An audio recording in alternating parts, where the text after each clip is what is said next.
Juwita malam. Sopan dong. Kenapa kakinya naik? Aduh, sebenarnya kaki gue tuh nggak boleh napak. Kenapa? Sombong sekali sih Anda. Pakai sepatu dari Pleret.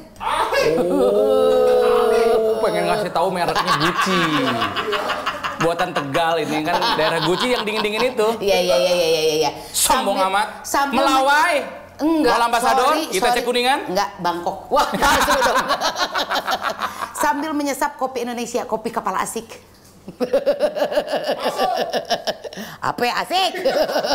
Kalau emang beneran cinta sama brand lokal kayak gua dong. Apa? Pakai baju desain sendiri, karya sendiri. Ya lu kan mau jualan, Loh, ya bukannya iya. karena cinta-cinta amat sama... Sebentar, yang harus mendukung gua itu, yang paling harus mendukung ada teman dekat. Lu udah pernah punya produk Laulaka belum bikinan gue? Udah. Apa? Yang mana? Ada banyak. Masa? Iya. Siapa yang pakai? Laki gua. Mana, Bu? Karena yang buat perempuan nggak ada. Ada.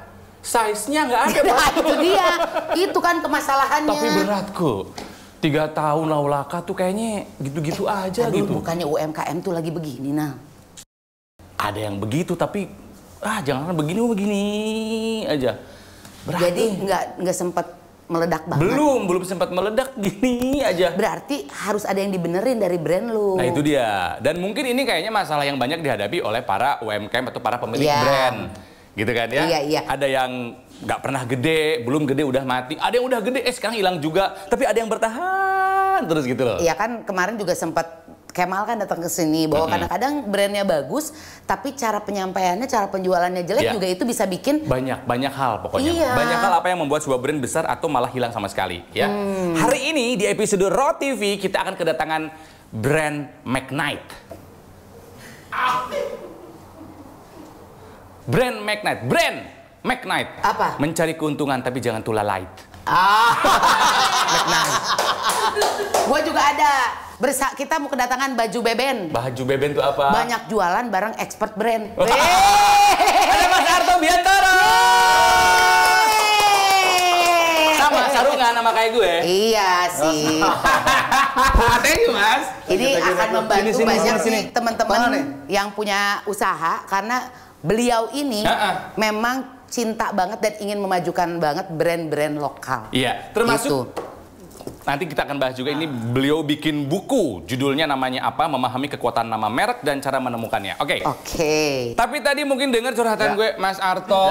Gue punya brand 3 tahun namanya Laulaka, idenya bagus karena semua produknya memakai kain Nusantara, tenun, batik atau lurik. Idenya bagus, ternyata kok nggak diserap oleh pasar dengan baik. Padahal nama-nama besar, artis. GR banget dia bilang dia artis. Lu tahu nggak kenapa brand lu masih gitu tuh? Brand lu tuh kesusahan. Nama-namanya sulit kalau menurut gue. Justru itu uniqueness. Caraka, ada mata raksasa Ya, nama. semua Gitu kan, semua artikelnya gue kasih nama, ada kasih nilai filosofisnya apa. Gak kemakan orang-orang, Mas. Coba. Kasih tahu kira-kira apa nih yang mungkin punya pengalaman yang sama orang-orang. Bagaimana membentuk sebuah brand gitu ya? Jadi yang pertama kan kalau teori sederhananya lu butuh 5 tahun. Jadi ntar lo pikirin aja tahun kelima. Ini tahun keberapa, Bang? Tahun ketiga. Udah berat, Mas. Kayak perkawinan ya. 5 tahun. Untuk apa 5 tahun ini? 5 tahun itu karena memang proses fluktuasi membangun usaha tuh butuh waktu ya kira-kira plus minus ya. Mungkin tiga setahun lo belum bisa ngomong apa-apa. Masa setahun tiba-tiba langsung mau tutup kan nggak mungkin. Iya. 2 tahun udah mulai gerah nih. Tahun ketiga udah mulai panas banget. Edan, ya kan? Tahun keempat uji coba, mencoba mereverse. Tahun kelima kita buat keputusan. Biasanya tahun kelima lanjut itu atau enggak lanjut gitu. atau enggak. Pak, keburu dadas duitnya Pak 5 tahun mah Pak. Ya tapi bebas-bebas aja, nggak ada teori yang pas. Tapi biasanya orang ngelihatnya 5 tahun gitu. Nah itu yang pertama.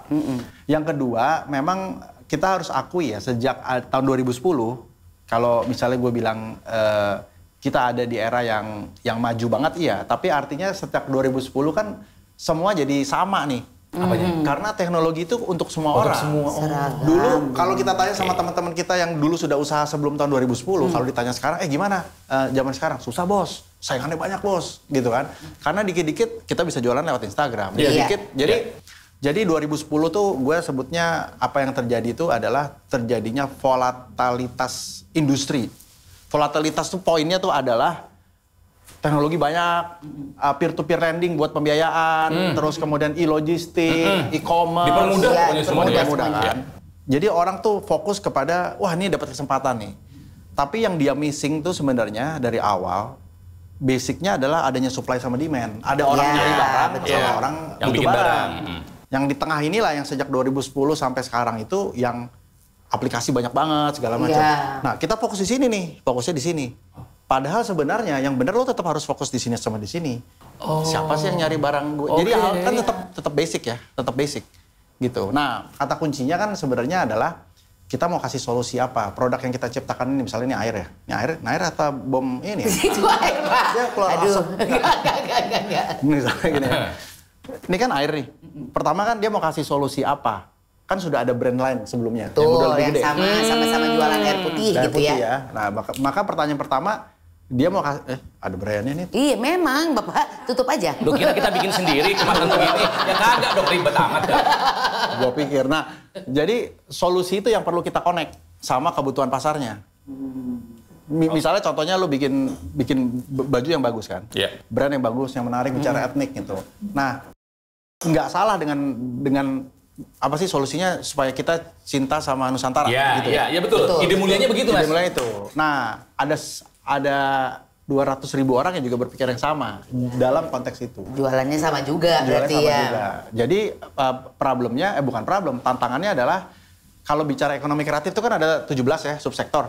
Ya subsektor yang paling besar itu kan 3 tuh, fashion, food, fashion sama craft. Oh iya. Jadi kita mikir, ini yang paling laku nih. Ya ketika lu mulai berpikir ini yang paling laku, ada 3 juta entrepreneur yang berpikir. Saingannya udah banyak juga. penuh banget di situ gitu ya. Coba lu bikin pemakaman eksklusif, nah itu beda. Oh iya, ya tapi kan? itu udah banyak juga tuh pemakaman eksklusif. Atau fotografer jenazah, kan jarang tuh ada.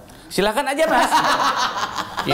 Idenya gimana sih? Nah poinnya. Tapi ya maksudnya ceruk pasarnya ada dan pemainnya sedikit. Gue terjun ke tempat yang udah penuh gitu loh. Betul, pertama lu terjun ke tempat yang sudah penuh. Jadi lu harus bisa expect bahwa lu akan menghadapi kondisi itu.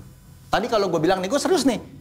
Kalau ada orang yang bilang bahwa gue kepingin dong foto orang yang tersayang tapi dengan suasana yang kalau gue inget tuh selalu senyum. Ternyata ada pasarnya tuh, fotografer jenazah nih gue ngasal. Tapi memang bener, ada. Sekarang contohnya lah, make up jenazah. Ya tahu, itu mah tahu. Ya kan?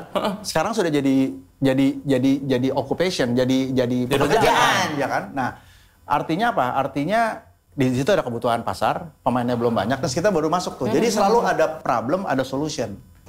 Jadi kalau lo bikin brand, kuncinya tuh harus create problem sama solution. Nah, problem sama solution. Nah, ketika lo bikin, misalnya gue bikin PMP nih gitu. Banyak yang nanya, gue bikin PMP nih. Bro Arto, ada masukan nggak? Ya gue nggak bisa kasih masukan. Pertanyaan gue pertama adalah, kenapa lu bikin PMP? Karena gue suka PMP. Nah itu. Ya biasanya gitu orang bikin sesuatu karena suka atau apa. Ya nggak salah, terus gue tanya, lu mau solve problem apa dengan PMP ini? Nggak ada. Jadi bayangin kalau gue suka restoran Padang, di luar sana ada 100 restoran Padang. Tiba-tiba lu bikin restoran Padang lagi yang satu yang baru, 101 kan? Berarti opsi gue apa? Ada 101 restoran Padang yang bisa gue beli. Tapi nggak ada pilihan, nggak ada perbedaan yang lain. Nggak ada uniqueness juga dari tempat kita. Kecuali nih restoran Padang dengan kolesterol paling rendah. Nah lu bikin solusi. Nah itu pasti nggak enak. Pasti nggak enak. Restoran Padang tanpa santan, apa itu? Pasti nggak enak. Nggak ada Padang tapi nggak pakai santan, pakai air. Nggak enak. Oke. Untuk brand yang udah nyemplung keburu ada gitu ya. Udah ada tapi penuh ya di tempat bersaingnya. Jadi apa yang harus dilakukan, Mas? Jadi gini, teori brand itu adalah semakin spesifik segmen pasar lo, semakin brand itu lebih kuat. Semakin melebar segmen pasarnya. Jadi bedanya brand sama bisnis tuh, kalau bisnis kan pasar seluas-luasnya ya. Kalau brand tuh pasar sespesifik-spesifiknya. Contohnya nih, misalnya gini. Lo kan naik motor, Acerbis, Protaper, kan kita ngerti itu, ya kan? Jadi semakin spesifik pasarnya, ini stang buat anak motor. Yang harus tahu siapa? Cuma anak motor. Tajem banget gitu. Tajem banget, lo spesifikin. Iya, gue bikin untuk anak motor yang kidal. Lebih lah. Yang nggak ada motor kan dua-duanya. Enggak, tapi kan dia ternyata punya kekuatan lebih di tangan kirinya, misalnya gitu kan. Jadi kalau dibelokin tuh lebih ringan yang ini gitu. Kan itu misalnya Rona, uniqueness-nya. Stang motor kalau lo angkat lo jadi center kan juga bisa, terserah lo. Terserah. Nah tapi poinnya begitu. Nah kenapa? Karena begitu lo spesifik ke segmen pasar itu, apa yang lo, jadi kayak gini. Gue selalu pakai analoginya tuh Indonesia tuh kayak hutan belantara, banyak banget binatang. Lo masuk hutan itu, lo bilang gue mau nangkep gajah, mau nangkep kijang, gue mau nangkep ular, gue mau nangkep burung. Bayangin kalau lu menangkap 4 binatang itu kan 4 segmen pasar tuh. Tadi lu cerita sama gue sebelum kita taping, market gue ya 35 berapa, 45. Jadi setiap market lu misalnya, gue market anak muda. Ntar dulu, anak muda yang mana dulu nih? 13-15, 16-17, 18-21, 21-25, spesifik banget gitu. Lu mau market yang mana? Karena karakternya berbeda-beda. Gue market hijab. Hijab yang mana dulu nih? Hijab yang syar'i atau yang hijab keren gitu, atau gaul. kayak gini gadis harimi gitu ya. jilbub. Bahaya, Pak. Bukan gue yang nyiptain. Iya, bukan. Jilbab dong, jilbab gitu. Ya, itu buat lebih sopan. Apa istilahnya buat cewek-cewek solehot ya? Iya, betul. Nah, artinya tuh ada segmen-segmen pasar itu yang kita harus. Jadi semakin lo spesifik dengan market itu, maka dia akan semakin kuat. Nah, kembali ke hutan tadi ya. Sekarang lo mau nangkap 4-4-nya. Apa yang harus dibutuhkan? Yang 4 senjata lah. Masa nangkap ular pakai alat yang sama buat nangkap gajah? Iya. Nangkap burung pakai alat ular? Ular kan nangkapnya pakai capit ya, gitu ya? Iya, benar. Kalau ada burung, lo nangkapnya gitu kan nggak mungkin. Iya, harus pakai yang gini itu. kan, Harus pakai yang begitu kan? Iya, benar. Nangkap burung gimana? Gue nggak tahu. Kan burungnya jatuh. Gue nggak tahu. Gue nggak tahu ya. Gue nggak tahu. Atau gitu. Tapi poin gue adalah artinya lo butuh 4 senjata. Artinya lo perlu modal lebih gede buat beli 4 senjata itu. Artinya lo harus memperhatikan 4 binatang itu dalam waktu yang berbeda. Misalnya kalau burung nggak, nih nanti keluarnya jam segini. Ngerti nggak maksud gue? PR-nya banyak. Iya. Nah, semuanya punya karakter yang beda-beda gitu ya. Maka ketika lo mau masuk ke hutan itu, lo harus tahu gue mau nangkap ular. Begitu lo tahu nangkap ular, pertama lo udah tahu senjata yang harus lo pakai apa, jam berapa lo harus keluar, terus kapan dia beranak, kapan dia ganti kulit. Jadi bayangin ya, terus lo tangkap tuh ular, dapat tuh ular kan, dapat duit ya maksudnya.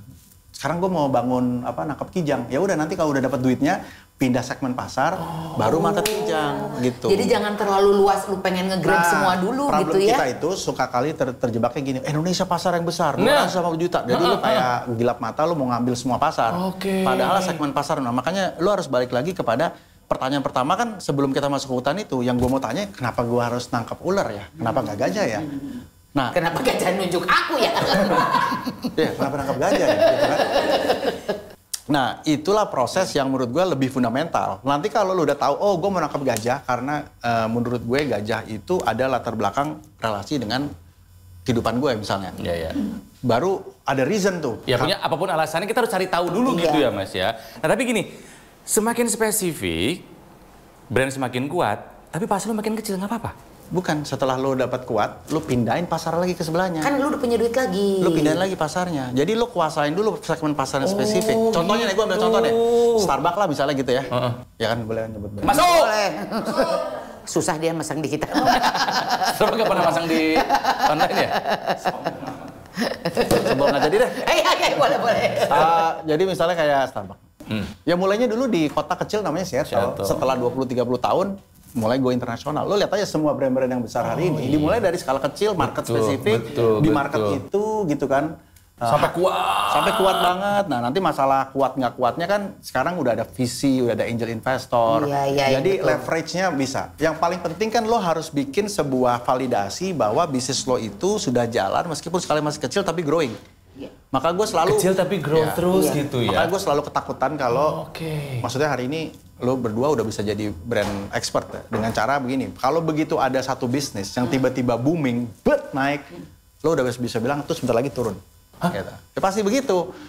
Karena terlalu cepat di atas terus. Iya, karena brand yang bagus itu dia harus seperti naik pesawat terbang, dia harus pelan-pelan naik dari jualan cuma 2, 3, 10, 20, 200 sekalian langsung naik.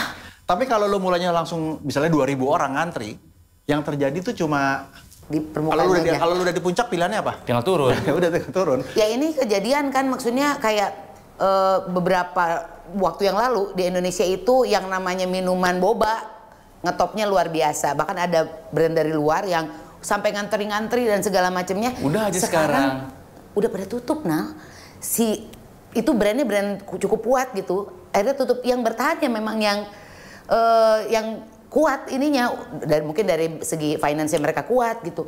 Yang tadinya rame-rame dan gimana pun tiba-tiba udah nggak ada. Karena teorinya sekarang. gini, lu ngantri 1 kilometer gitu kan untuk beli barang ini. Kan nggak mungkin dalam 2 bulan dia tetap 1 kilometer. Gitu ya. Terus dia mundur tuh jadi cuman tinggal 300 meter ngantrinya. Sebenarnya 300 meter itu juga udah bagus banget karena itu, tapi kan dulu waktu buka pernah 1 kilometer ngantrinya. Jadi selalu lo akan compare jadi dengan turun. Tapi kalau kita mulai, gue baru mulai cuma 5 orang yang datang gitu. Terus kedua udah naik 30 orang. Story-nya kan lebih enak ya. Kita naik. Growth terus ya. Nah. Oke, tapi sedihnya adalah dengerin cerita darimu. Kayaknya banyak pemilik brand salah dari awal deh, Mas. Iya, itu gue juga selalu mencoba untuk gitu sebenarnya nggak ada yang salah karena kewirausahaan di negeri ini kan bukan inherit by DNA.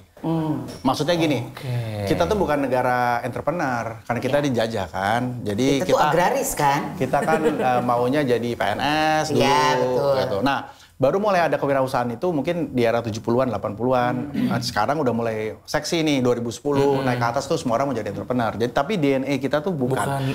Kita punya suku-suku ya kayak Bugis, Padang, Madura tuh jago-jago tuh buat dagang. Tapi in average kita bukan negara entrepreneur, beda sama Cina yang udah lahir langsung bisa jualan gitu. DNA-nya udah DNA dagang. India gitu kan DNA-nya udah DNA dagang. Itali gitu. Nah, jadi tingkat mental keberhasilan kita rendah sekali. Kenapa ya? Misalnya contohnya kopi lah.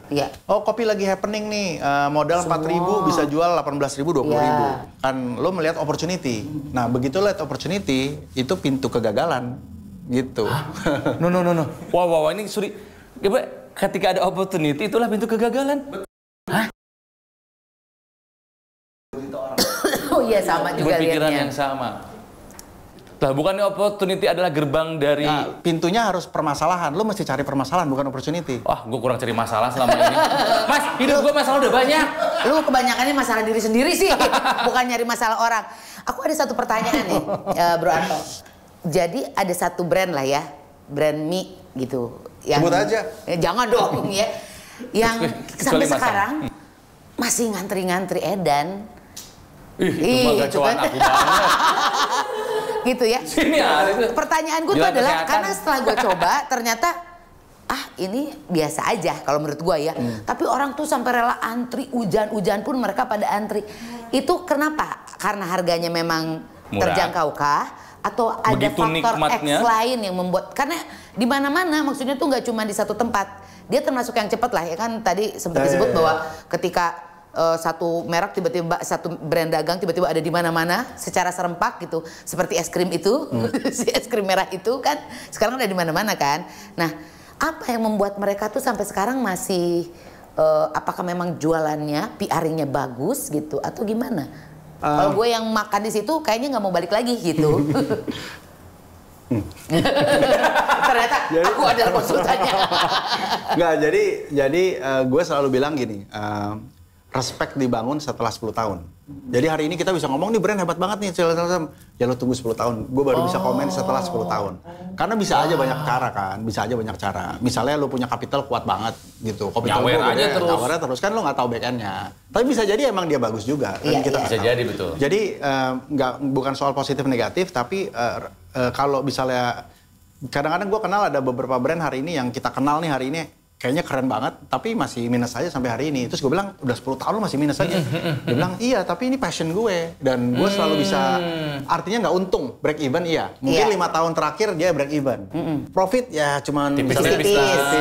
Tapi kalau dilihat performa ya bisa dibilang jalan di tempat ya. Tapi passionnya kuat. Ya udah dia bertahannya terus tuh, sampai dia ketemu satu momentum. Nah, jadi bisa jadi terjadi sama itu. Nah, cuma bedanya kan adalah kadang-kadang, kalau lu udah nggak punya passion dari awal, sebulan 2 bulan aja udah nggak ada yang beli, udah kejar-kejar kita gitu kan, udah mulai mikir, oh gue bakal rugi nih gitu. Nah, banyak entrepreneur pemula kita yang sifatnya opportunis tadi, karena dia nggak punya passion sama bisnis itu, hanya karena opportunity doang. Begitu dia di shaking, digodek gitu istilahnya, dia ikutan godek lah, sudah pindah bisnis lain. Gitu. Tapi kalau dia punya isu, misalnya kayak di sini, gue tinggal di sini banyak perumahan, orang-orang pada kerja, gue bikin daycare deh gitu ya. Istri gue juga gue perlu daycare, itu problem gue tuh. Biasanya kebanyakan kita mulainya dari problem yang kita hadapi masalah dulu ternyata ya. Misalnya kayak satu brand kayak Gojek misalnya kan, karena pertama gue nyari Gojek susah. Jadi harus mulai dengan problem. Begitu lo ketemu problem, lo building the brand to solve the solution. Semakin, nah kadang-kadang problem itu nggak nyata, nggak real. Lo create aja problem itu.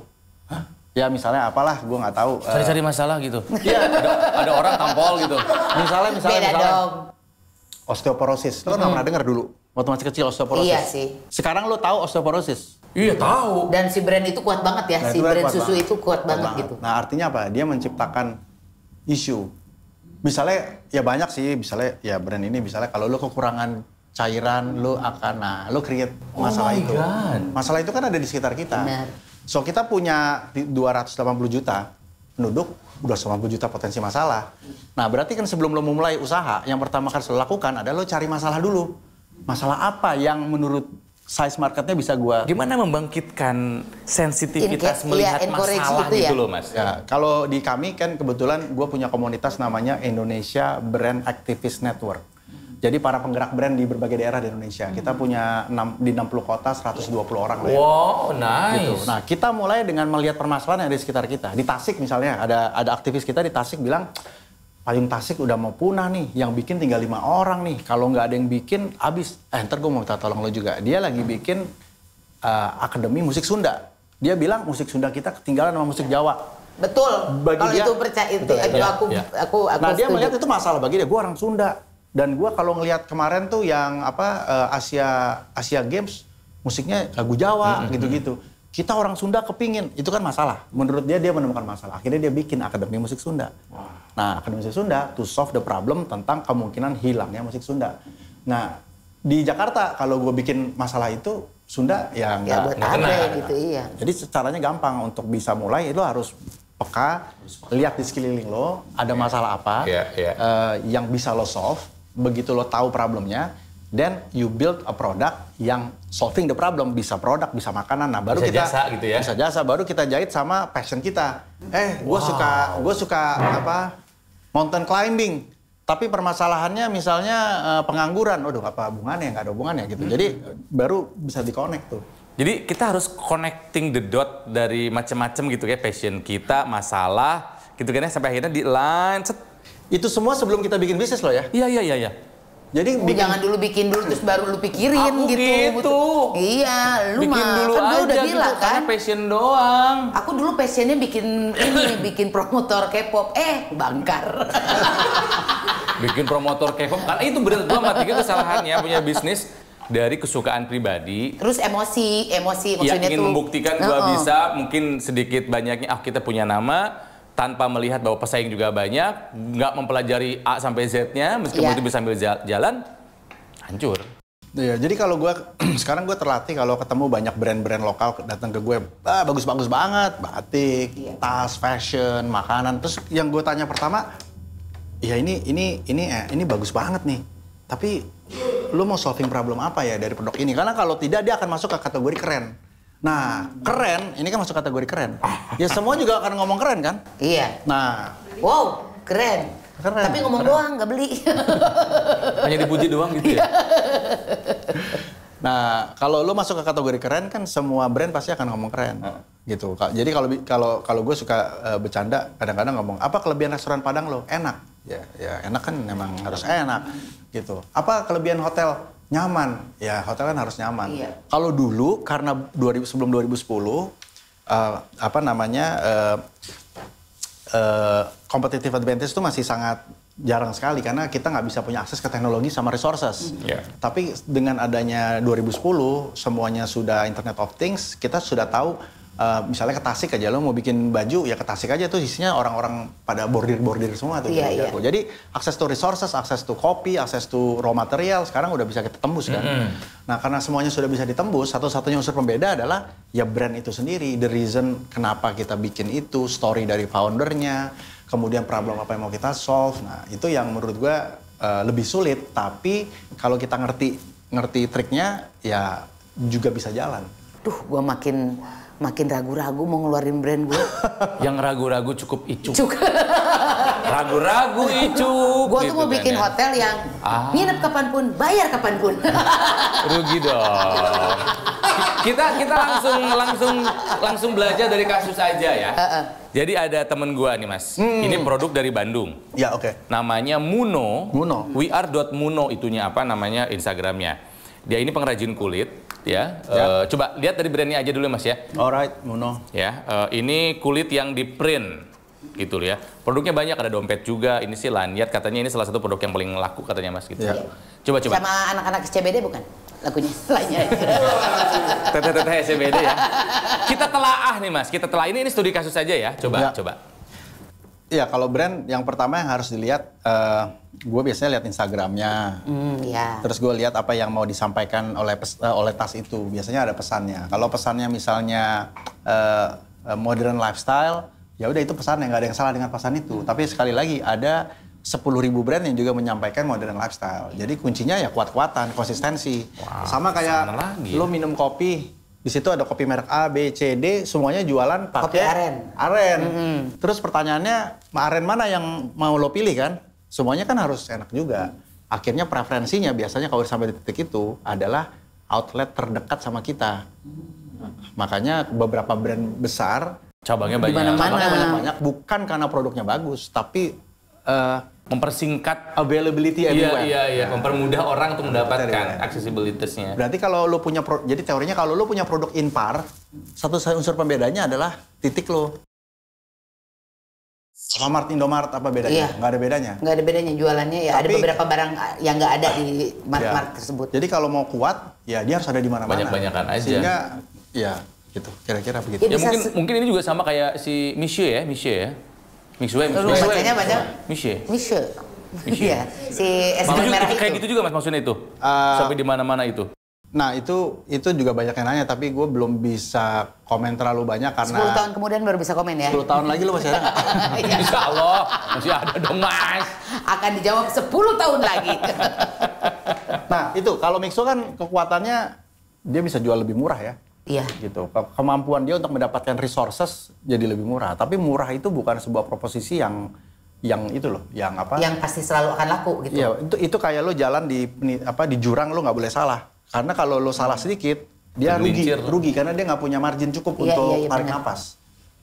Ya kan? Jadi nggak boleh salah nih. Kalau nanti salah kirim, ada mobil yang nggak bisa ngirim, udah langsung rugi sekian. Jadi orang-orang yang berani masuk ke bisnis dengan jual harga murah itu harus jago banget hitung-hitungan bisnisnya. Karena dia slip sedikit, rugi dia habis sudah.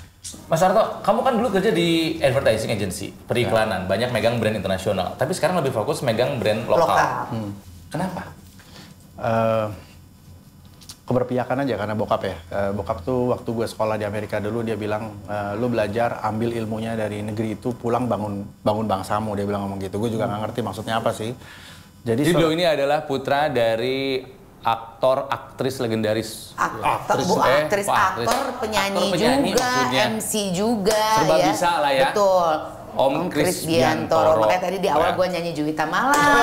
Itu lagunya. Itu lagunya beliau. Sama ini. Mau kemana? Bukan. Di lembah yang berlumpur. Enggak ya, tadi satu lagi. Jangan ditanya kemana aku mau kemana, lu udah nyampe. Lu nanya Ayu Ting Ting. Mencari alamat. Kalau kita sih masih ngalamin melihat kiprahnya bapaknya dari Mas Arto gitu kan ya. Dan kayaknya Om Kris tuh sangat nasionalis orangnya ya? Ya justru dia bilang sama gue gini, waktu dia masih lagi jaya-jayanya, dia bilang, lu jangan ngikutin gue nih. Gue tuh jadi artis karena gue ingin berkiprah untuk negeri. Kebetulan gue memilih jadi seniman. Dia nggak suka disebut artis by the way, dia sukanya disebut seniman. Kalau bisa disebut budayawan dia sampai guling-guling tuh, seneng banget. Tapi nggak ada yang pernah bilang dia budayawan. Makanya nggak pernah guling-guling. Nah dia penyanyi dan kemudian presenter, aktor gitu ya. Terus dia bilang, gue membangun Indonesia dengan cara gue nih, gue jadi seniman. Nah lu temukan sendiri cara lu bangun Indonesia, jangan ngikutin gue. Gitu. Ya pakai bahasa yang bapak gitu. Iya.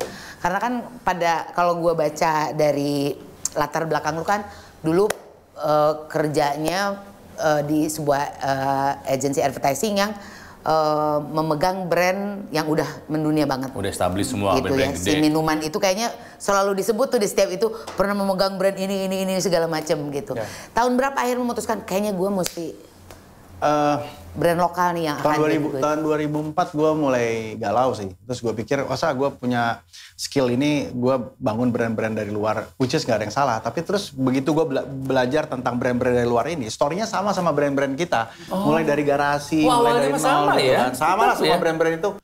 Misalnya kayak Honda ya, satu brand yang gue pegang pada waktu itu, Soichiro Honda. Sebelum kita bikin iklan untuk Honda Accord, gue harus baca dulu tuh siapa itu Soichiro Honda. Oh, Soichiro Honda itu kerjanya pemain Street Fighter kan? Oh iya benar. Honda.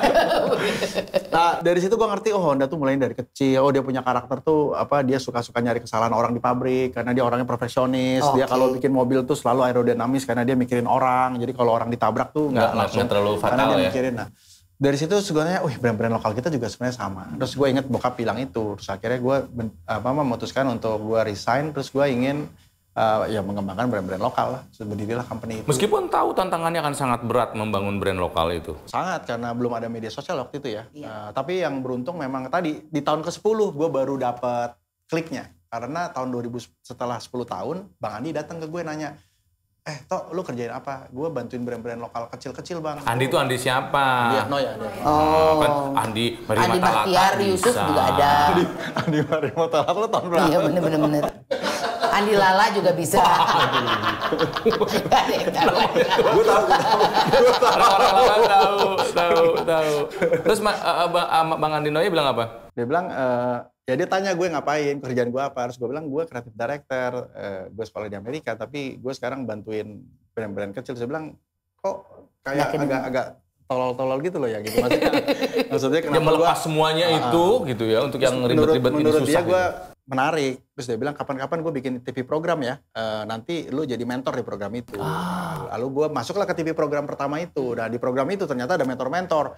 William Tanuwijaya, Yoris Sebastian, Rene Suwardono. Gue bilang, aja nih mentor-mentornya sama gue gitu ya.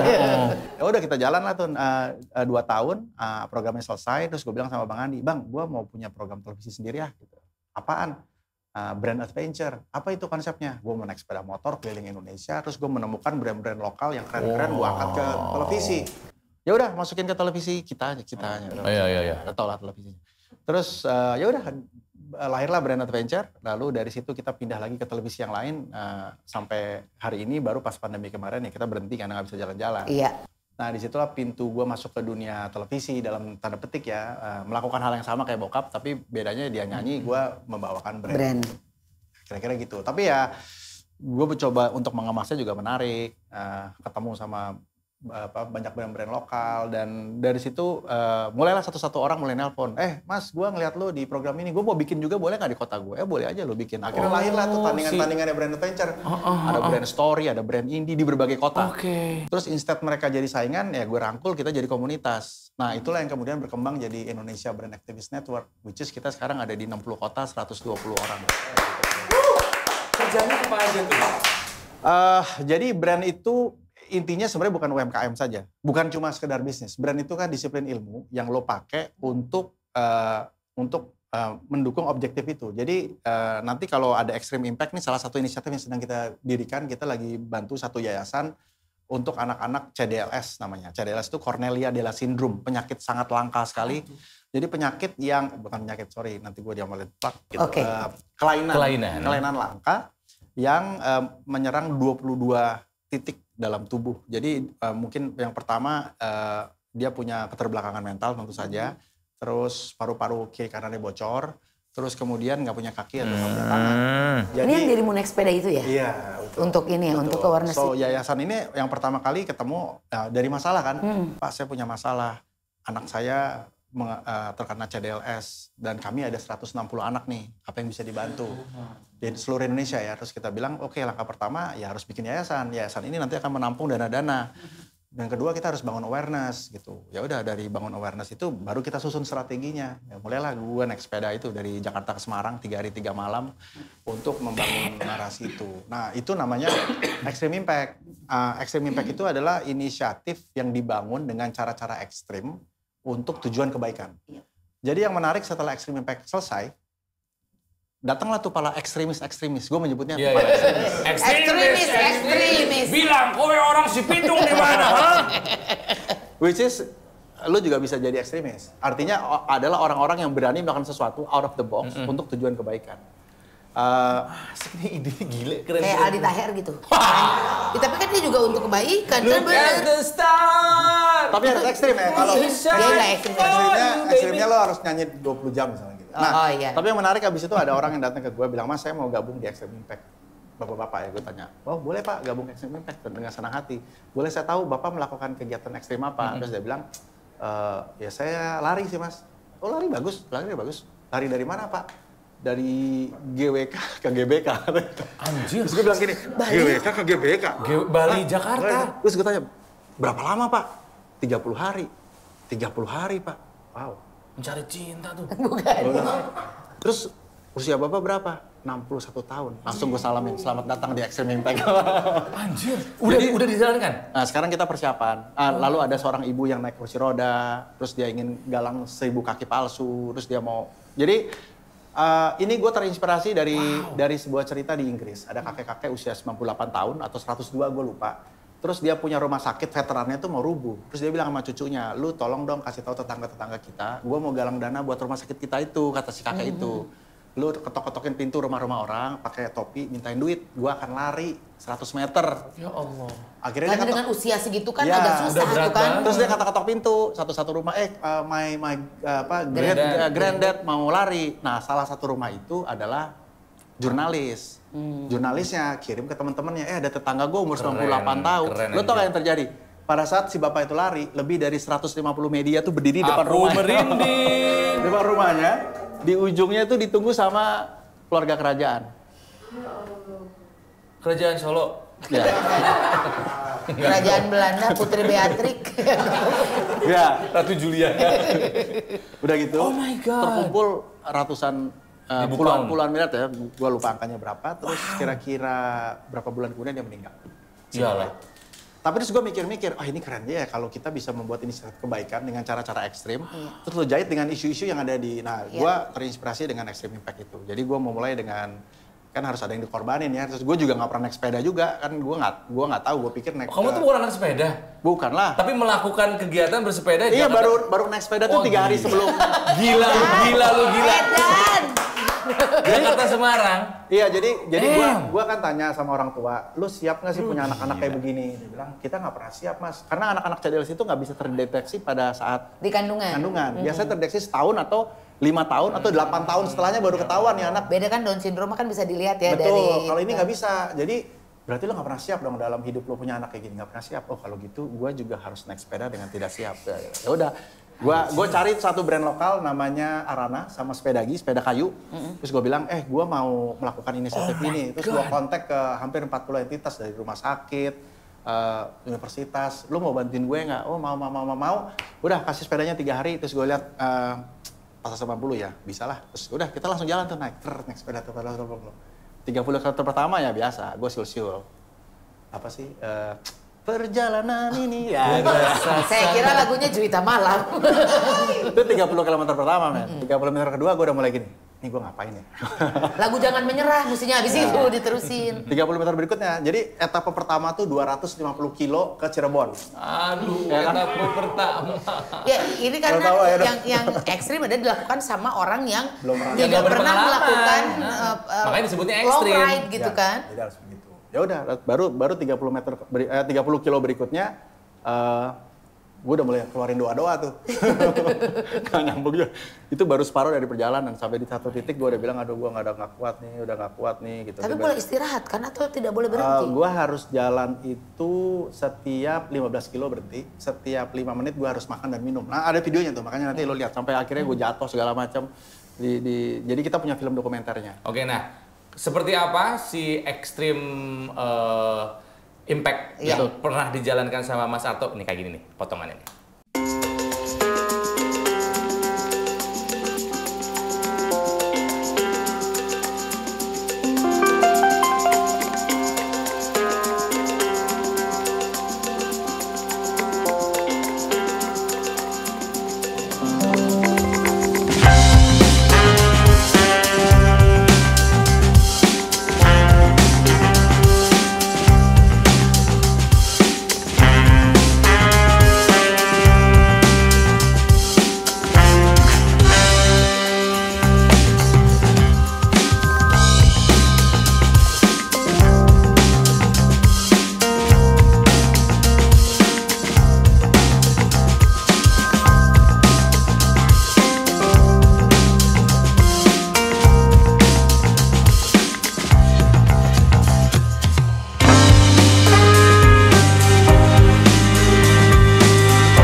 itu more than words.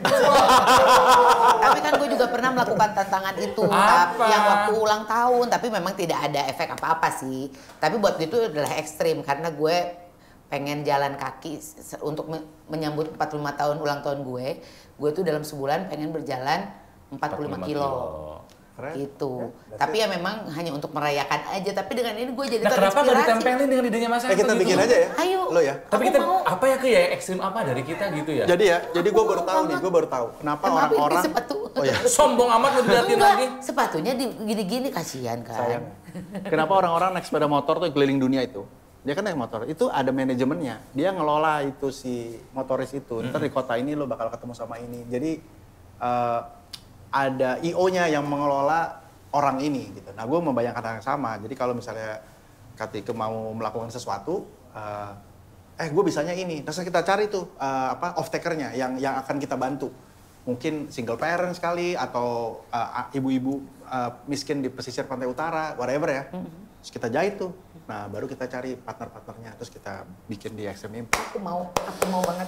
Wow, oke kita bikin aku pengen melakukan sesuatu gitu. Nah, ini termasuk TV boleh dong. Rotizen juga boleh, Rotizen kalau misalnya kamu punya sesuatu yang kamu kira ini hal ekstrim yang akan bisa gue lakuin, tapi punya impact buat kebaikan, boleh kontak Mas Arto ke Instagram kamu aja langsung boleh. Atau kemana maunya kontaknya? Boleh ke Instagram atau Instagramnya dong? Ada Extreme, kalau Instagram pribadi @artobiantoro.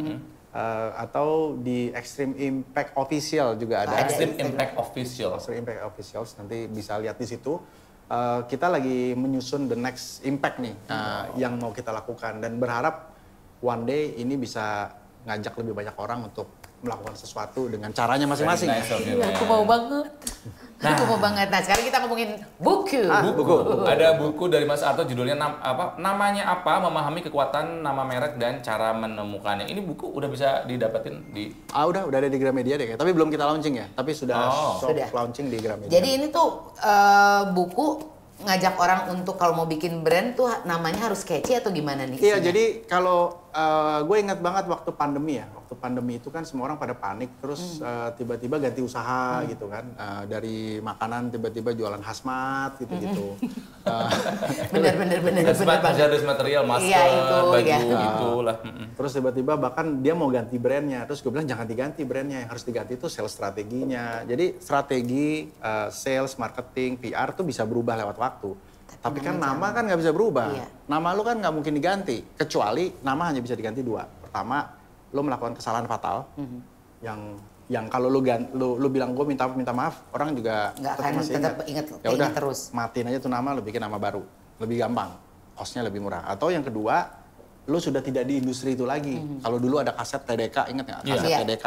Kan udah nggak ada kaset nih sekarang. Ya dia shift ke bisnis yang lain, dia ganti nama misalnya, ya itu boleh.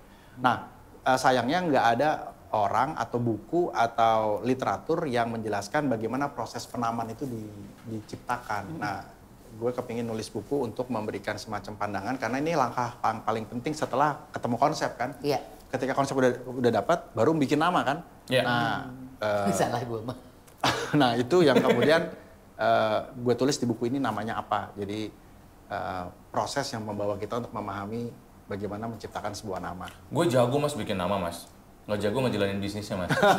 Namanya doang, nama besar. Kayak gue kan pengen bikin nama dulu, abis itu baru tahu jualannya apa. Cingogo, cireng dan ngopi di Dago.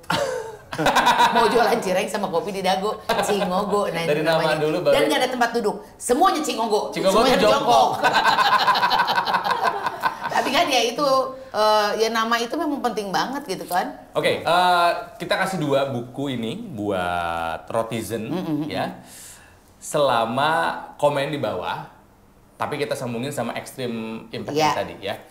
Coba kasih tahu sama kami di sini sama Mas Arto juga. Tantangan apa? Hal ekstrim apa yang akan kamu lakukan ya? Dimana kamu nggak jago di bidang itu sebetulnya, tapi kamu mau melakukan hal itu, tapi untuk kebaikan. Iya. Yang menurut kami idenya paling bagus dan doable, bukan hanya ngejual kata-kata doang, keekstrimannya doang gitu ya. nanti akan kami kirimin 2 bukunya Mas Arto ini. Iya. Ini banyak banget nama-nama. Ini nama-nama beneran dari brand-brand lokal. Jadi waktu nulis buku, posting di Instagram nanya, guys, gue mau bikin buku nih, tapi gue perlu cover yang pakai nama-nama. Kalau kalian tulis nama kalian di sini, komen di sini, nanti gue akan jadikan desain cover. Ya udah nulis semua tuh. Ada sang pisang nggak di sini? Nah ini penting nih. Anak presiden aja punya usaha. Iya betul. Itu jaminan nggak sih Mas? Jaminan laku nggak? Nama besar gitu. Nah ini menarik karena strategi menggunakan nama besar, baik itu dari sosok terkenal, mau itu politisi, seniman, artis, itu sebenarnya bukan garansi keberhasilan. Kita bisa ngelihat banyak case lah. Iya. Dulu zaman apa ya? Zaman tenda artis. Kafe tenda Semanggi. Bener. Semua artis bikin kafe tenda dulu ya. Ya. So iya. Keartisan itu memberikan legitimasi terhadap brandnya, terhadap produknya. Jadi bagus itu bagus. Tapi kan yang sering kali nggak jalan karena manajemen di belakangnya, si artisnya mungkin juga super sibuk nggak ada waktu dan jadi banyak faktor. Bukan karena nama artisnya, karena hari ini mungkin ada beberapa 1-2 yang Tante Titi Puspa misalnya punya Puspa Catering. Puspa Catering masih jalan sampai sekarang. Itu enak banget. Tapi Tante Titi itu ya selalu mengajak kita mencintai blodu. Ya. Dan dia kuat banget kan? Titik push up. Puspa bukan push up. Eyang Titi loh, iya, betul. legend loh Eyang. itu. Ya gitu. Jadi tetap kembalinya harus kepada problem solution tadi. Iya. Ya kan? Apa yang mau kita selesaikan dengan brand kita dan itu menjadi titik kritisnya. Seringkali kita tergoda sama si volatilitas itu. Iya. Wah, masuk ke e-commerce yuk, kita bikin digital yuk, bikin konten yuk. Iya, Padahal mengconnect problem itu bisa jadi ini lebih laku untuk market luar negeri. Orang-orang Indonesia yang mau pakai ini di luar negeri. Tuh, nah. Berarti mungkin lo mesti jualannya ke diaspora. Iya. Gitu. Ide bagus Mas. Misalnya begitu. Memang kemarin terakhir aku ngirim beberapa baju Malaysia bukan? ke LA. Ke Brunei juga kan kemarin sempat. Makasih idenya, bagus. Ya, gitu. Bisa ngobrol sama Pak Dino Patijala, Iya, ketua diaspora. Kita ada Eski, pernah dengar nggak? Anak Indonesia yang di New York yang bantu bikinin New York Fashion Week buat produk-produk Indonesia. Kamu kenal? Iya kenal. Kontakan Aki ya. Tuh. Oke, satu lagi nih. Pemerintah tampaknya serius untuk UMKM sampai dibikin kementerian sendiri. Iya, dan dipermudah banget katanya untuk UMKM. Berjalan nggak Mas menurut pengamatanmu? Berjalan dong. Pemerintah semakin kesini semakin baik kalau menurut gue ya. Artinya selalu membuat regulasi-regulasi yang berpihak. Tapi kembali lagi kan kematangan dari entrepreneur itu sendiri yang butuh waktu. Kami baru menginisiasikan sebuah program juga namanya UKM Nation. Membahas problem-problem yang ada di seputar dunia kewirausahaan misalnya. Dan banyak hal-hal yang menurut gue perlu kita challenge juga dalam konteks misalnya, gue selalu misalnya sangat vokal dengan konteks UKM naik kelas, misalnya gitu. Bagus banget konsep itu, tapi nggak boleh semua orang naik kelas menurut gue. Bayangin kalau, iya dong, bayangin semuanya kelasnya sama. Bayangin kalau 3 juta UKM pada mau naik kelas semua. Yang terjadi kan kita sikut-sikutan. Iya. Kita butuh yang nggak naik kelas juga supaya yang mau naik kelas dapat ruang. Jadi pemahaman itu yang seringkali juga harus kita coba. Lu jualan keliling nih di komplek misalnya, it's okay, nggak usah gede-gede selama dia udah happy. Karena dia dengan berjualan saja dia sudah menyelesaikan banyak masalah kan. Iya Pengangguran udah bisa. Iya sih betul. Nah kalau dia dipaksa untuk scale up, untuk naik, mentalnya nggak cukup kuat, bisa jadi dia malah jebol. Akhirnya kita sebutnya apa ya, klaster ekonomi kan. Bank Indonesia tuh selalu mendorong tumbuhnya klaster-klaster ekonomi supaya ekonominya muter. Nah kalau tutup-tutup semua kan klasternya mati. Nah jadi kadang-kadang nggak semua orang punya kemampuan buat naik kelas. Gitu. Dan kalau nggak mau naik kelas itu bukan berarti dia nggak bagus. Gitu. Tapi dia memang pengen jadi ini di kelasnya gitu kan. Iya dia mau naik kelas. Tapi ada juga yang nafsu banget mau go internasional. Nah ya udah itu harus kita dorong. Silakan aja, didukung aja ya. Nah pemerintah telah melakukan itu, mendorong itu. Banyak bolongnya nggak ya banyak banget. Tapi juga harus diapresiasi ya. Apresiasi menurut gue gitu. Oke, nah ini gue sih sangat seneng banget obrolan ini ya. Mudah-mudahan juga Rotizen senang dengan obrolan dari ilmu dari Mas Arto ya. Tapi nggak berarti jadi takut ya, karena kan ternyata untuk bikin suatu brand itu untuk tidak mudah, brand iya itu, betul. Iya, tapi nggak berarti harus takut untuk bikin sesuatu gitu. Ya. Lo harus mulai dengan tadi problem itu. Lo kedua lo bikin komunitas yang berpikir sama. Ini contoh nih, ada teman-teman gue yang suka naik motor.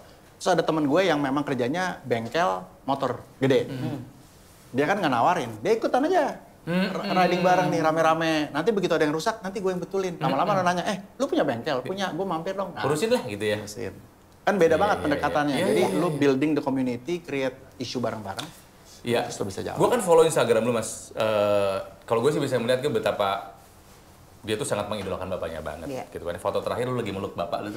Ya. Dan tampaknya rasa nasionalisme emang turun aja gitu darimu gitu ya. Katanya ada event mengenai panggilnya Bapak, Papa apa sih? Bapak. Jadi tahun ini tuh Bapak 10 tahun berpulang. Dan ada satu buku yang dia tulis judulnya Indonesia Harus Kembali ke Rohnya, which is itu 1 tahun sebelum dia meninggal dan gue nggak pernah luncurkan itu. Jadi tahun ini. Selesai bukunya tuh? Bukunya selesai. Merinding deh kalau baca sesuai dengan apa yang dia pikirkan sekarang gitu. Tentang, misalnya contohnya gini, kenapa kita tercerai-berai? Karena kita nggak punya musuh. Satu-satunya musuh yang kita harus punya adalah harus kita ciptakan. Kalau lo mau lihat Indonesia bersatu, lo pergi aja ke lapangan sepak bola. Di situ lalu menemukan musuh bersama. Gitu. Oh ya gue bilang, make sense juga nih gitu kan. Nah tapi intinya tahun ini kita mau merayakan haul 10 tahunnya Kris Biantoro. Temanya Kris Biantoro seniman pejuang seniman. Keren. Gitu. Karena dia memang dapat bintang veteran, tapi yang kedua juga dia sebagai seniman dia memperjuangkan hak-hak para musisi pada saat itu dengan mendirikan lembaga kolektif namanya Prisindo. Yang dimana semua musisi sekarang sudah dapat royalti. Kalau dulu kan hanya pencipta lagu sama si produser. Tapi kalau sekarang semuanya playernya juga dapat. Nah itu Prisindo. Kalau nggak salah Marcel sekarang ketuanya ya. Nah, yang menginisiasikan Bapak, terus Om Kus Hendratmo, ada beberapa orang gitu. Nah, terus kita mau mungkin bikin gerakan bareng. Nah, mungkin kita bisa kolaborasi, khususnya presenter-presenter. Sok apa yang bisa dibantu apa nih? Banyak banget. Banyak ya. Pertama kita ngumpulin para presenter, lalu menyamakan visi misi. Karena bokap gue selalu bilang public figure itu dia tuh punya power untuk mengubah persepsi. Jadi kalau lo bilang besok tanam ini ya, mereka akan follow sebenarnya. Jadi kalau lo bilang besok ngomongnya negatif, ya semua akan follow negatif. Nah, dia bilang seniman itu punya roh itu. Jadi kalau kita bisa mengumpulkan 1000 presenter lalu bergerak bersama-sama, pasti ada impact-nya. Pasti akan ada impact-nya. Nah, mudah-mudahan Road TV jadi boleh. Bro Arto, terima kasih ngobrolnya dan mudah-mudahan Rotizen ini bermanfaat banget buat Anda yang ingin atau punya UMKM, pengen bikin brand. Dan kita ingat ya punya 2 hadiah bukunya Bro Arto ini buat yang ngasih tahu bisa men-challenge diri se-ekstrim apa tapi untuk kebaikan. Ya, gitu. Kalau misalnya mau dapat buku ini ya, beli. Bukunya David Bowie, jangan, ini punya saya. Saya juga susah dapatnya. Iya. Ya. Sekali lagi terima kasih. Buat Rotizen, like, comment, and subscribe. Yeay. Maju terus UMKM Indonesia. Amin. Di follow Instagram @laulaka.indonesia, beli produknya buatan saya karena saya memang butuh uangnya. Jangan ditanya kemana aku pergi. Gak usah nyanyi Pak, biar bapaknya aja yang nyanyi. Nah, ini desain aku. Warnanya biru, ada bunganya dan ada tulisan kepo. Kalau aku warnanya hitam, ada tulisan beli like. Pengen dapetin? Ini adalah kolaborasi antara kami, Road TV dan juga Swepo. Gampang, tinggal klik link deskripsi.